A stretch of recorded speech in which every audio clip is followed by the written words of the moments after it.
it's you walk off aggravated, you walk off mad, you walk off upset. I've walked off a range as a grown man, almost in tears, thinking, man, I practiced for 6 months for this, and I got here and done just terrible. But it's what we do. We love it, and I want every shooter when they come off one of the ranges that ASA sets to feel the same way. In clubs, that's kind of the mindset you want to be in. You don't want this to be work. You want it to be fun, and you want people to walk away from your club going, "Wow, I will be back."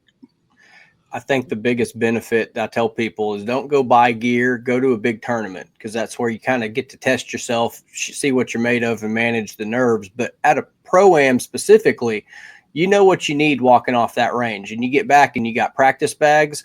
Every single vendor involved in archery and probably every single pro sitting at that booth that's going to either, hey, I need to move my back bar here, I need a different mount. Okay, well, let's help me balance this out now. And you got people there that'll tear your stabilizers apart with you. They'll install a new rest. You can go buy a new peep sight, clarifier, anything you need, a new release. They're all there on site. And I've seen a lot of these pros, like talking about Tim. He tore his bow down after his qualifying rounds before the shoot off and went out there and won the tournament.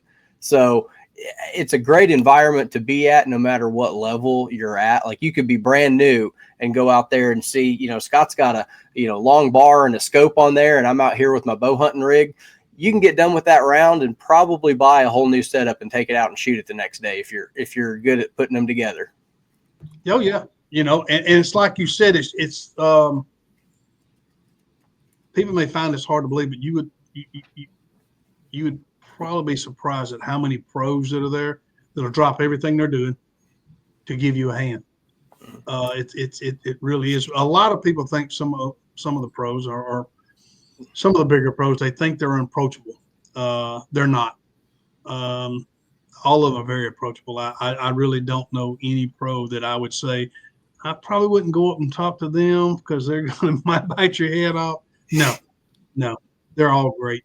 And I know a lot of them personally, and they're willing to help. And then you got the guys on the other side of the amateur. Someone who runs a bow shop and has been doing it for 30 years and they shoot an amateur. That's a pro to me. That's a professional archer. He knows the insides and the outs of that bow. And you'd be surprised. You can be, someone who just got into this thing and like, man, I really wished I could do this. And there's 15 guys who grab your bow. And next thing you know, you look at it, it's a total different bow. So it's great. It is. People use the word all the time. It's an archery family, and it really is an archery family.